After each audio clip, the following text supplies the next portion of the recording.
to this videos? If we make 5,000 likes to this video, we will upload more patriotic news. Thank you. Anthony Scaramucci resurfaces to make shocking announcement. Donald Trump shocked the nation on Monday when he fired Anthony Scaramucci as White House Communications Director just 10 days after he started the job. Now, reports are coming in saying that Scaramucci will be breaking his silence on Friday to tell his side of the story. CNN reported that Scaramucci will be hosting an online event tomorrow where he will address the American people directly. He said this daytime event will be broadcast on various live platforms with help from former Fox News co-president Bill Shine and will give him the chance to reach and communicate with the president's base. Scaramucci claims that he only planned to work in the White House for 6 to 9 months and that he was only brought on as a special purpose vehicle to disrupt the culture of leaking and counterproductive infighting. New Chief of Staff John Kelly pushed for Scaramucci to be fired after a New Yorker article detailed a conversation between Scaramucci and reporter Ryan Lee. In a profanity-laced rant with the reporter, Scaramucci accused former Trump Chief of Staff Reince Priebus of being the source of West Wing leaks and said, "I'm not Steve Bannon, I'm not trying to suck my own CK," among other things. However, Scaramucci claims that his story has been misconstrued and that had he known he was speaking on the record he would have not spoken in such a vulgar manner on behalf of Trump. Despite everything that has happened, Scaramucci still sees his short tenure at the White House as a success. He claims that he was the target of both parties and that the media has falsely painted him as a loose cannon. Scaramucci says that after his event tomorrow, he plans to lay low until after Labor Day, when he will announce his next venture after he evaluates his various media and finance-related opportunities. What do you think about this? Let us know your thoughts in the comments section. After a week alone with the Obamas, Tom Hanks couldn't keep silent any longer. Immediately after leaving the White House, Barack and Michelle Obama went on a vacation to the French Polynesian Islands with a star-studded posse that included Tom Hanks, Bruce Springsteen, and Oprah.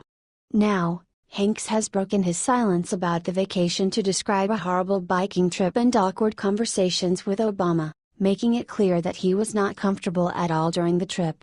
Hanks recalled that when the Obamas went to get their bikes for a bike trip, there ended up being a big problem.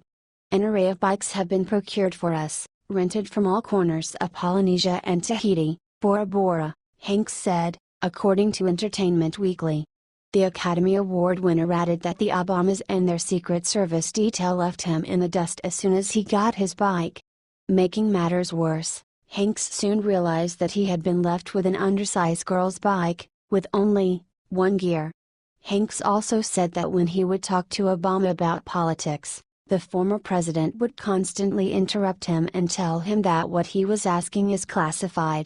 The actor said that this happened about 3 times a day. Though Hanks has a sense of humor about it now, it's clear that he did not enjoy this trip with the Obamas at all. This should come as no surprise given the fact that to Obama, this was not a vacation at all. Instead, it was a business trip for him with the intent of persuading Hollywood power players to resist against Donald Trump. Obama ended up succeeding, at least with Springsteen. He managed to convince the music legend to write an anti-Trump song that was released not long after the vacation ended. We're glad to see that Tom Hanks has come forward to expose Obama. Share this story so we can spread the word about this.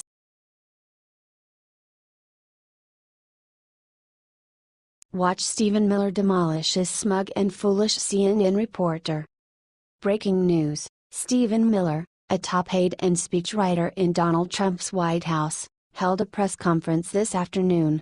The presser was focused on Trump's newly unveiled immigration plan, which would reduce the immigrants admitted to the U.S. in half over the next 10 years.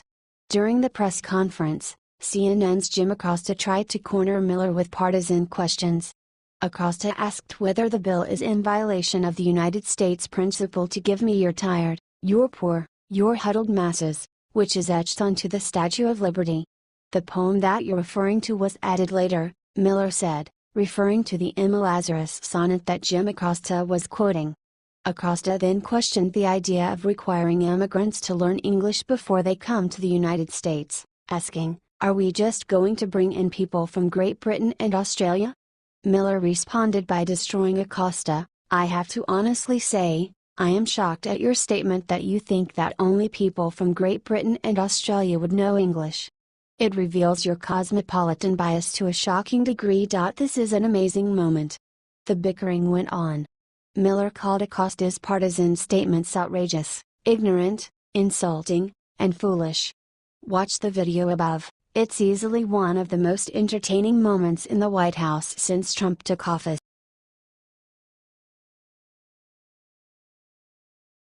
Revealed. Here's Trump's top runner for Homeland Security chief. Former Department of Homeland Security Secretary John Kelly replaced Reince Priebus as Donald Trump's White House Chief of Staff this week. Now, Trump must find a new DHS secretary, and the frontrunner for the position may surprise you. Bloomberg reported that 3 sources close to Trump say that the frontrunner for the job is currently Energy Secretary Rick Perry. They added that Trump is also considering other people besides Perry, however. Secretary Perry is focused on the important mission of the Department of Energy. "He's honored to be mentioned, but he loves what he's doing," said Robert House, Director of Public Affairs at the department. Perry is very familiar with issues at the border due to the fact that he was governor of Texas for 15 years. However, his views on immigration differ from Trump in a few ways. Perry's 2012 presidential campaigns faltered after he accused his Republican opponents of not having a heart when it comes to immigration, and he helped put through legislation in Texas that allows undocumented children of immigrants to pay in-state tuition for college. Despite this, Perry has supported reinforcing the U.S.-Mexico border, calling for the construction of traditional fencing where feasible and electronic barriers otherwise, supplemented by aerial monitoring. Deputy DHS Secretary Elaine Duke has been leading the department since Kelly moved over to the White House. Representative Michael McCaul, a Texas Republican, is thought to be in the running to take over from Kelly as well. He had been a frontrunner for the job before Trump appointed Kelly, and many administration officials still favor McCaul for the position. Who do you think should be named as Kelly's replacement? Let us know your thoughts in the comments section.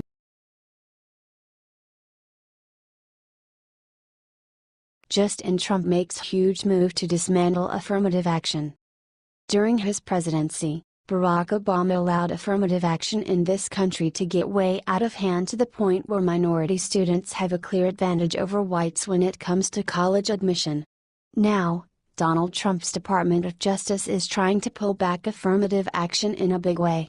Daily Mail reported that Trump's Justice Department is preparing to investigate and possibly sue universities over admissions policies that discriminate against white applicants. An internal memo was circulated in the Dodge looking for lawyers in the department's Civil Rights Division who are interested in working on a new project on investigations and possible litigation related to intentional race-based discrimination in college and university admissions. The Supreme Court had previously ruled that universities may use affirmative action admissions policies, which are intended to give minority applicants an edge in getting into college. Though the court rejected the use of racial quotas, it ruled that race could be used as one factor among many in evaluating an applicant. Critics of affirmative action say that it has gone too far in discriminating against white and Asian applicants. Justice Department spokeswoman Sarah Isker Flores would not comment on this project, saying "We don't comment on personnel issues," referring to the internal job position announcement. However, it's been confirmed that the operation will not be carried out of the Civil Rights Division's Educational Opportunities section, but rather in front of the office of the division. Race-baiting liberals are already whining about how unfair this project is. Yet again, the Sessions Justice Department, led by the political leadership and marginalizing the career employees, is changing course on a key civil rights issue. Vanita Gupta, former head of the Justice Department's Civil Rights Division under President Barack Obama, said in a statement to the Washington Post. However, other officials agree that affirmative action has gone too far. Candace Jackson, acting head of the Education Department's Office for Civil Rights, once wrote that affirmative action policies dismiss the very real prices paid by individual people who end up injured by affirmative action. Share this story if you think affirmative action should be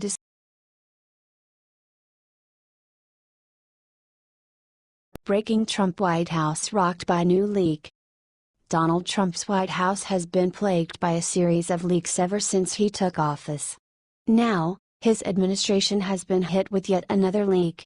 Daily Mail reported that a classified transcript was leaked today of Trump's conversation with Mexican President Enrique Pena Nieto on January 27. The transcript stated that Trump indicated he was willing to launder his pledge to make Mexico pay for a border wall.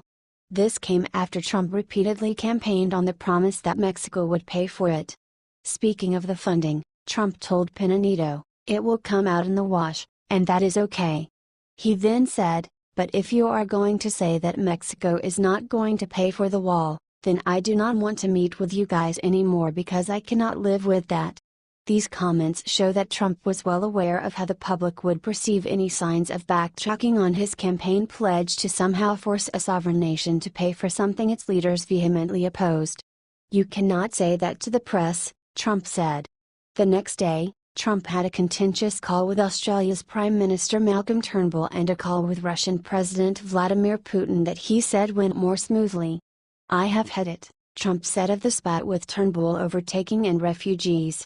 "I have been making these calls all day, and this is the most unpleasant call all day." Putin was a pleasant call, Trump said. "This is ridiculous. This is going to kill me. I am the world's greatest person that does not want to let people into the country. And now I am agreeing to take 2,000 people. What do you think about this new leak? Let us know your thoughts in the comments section.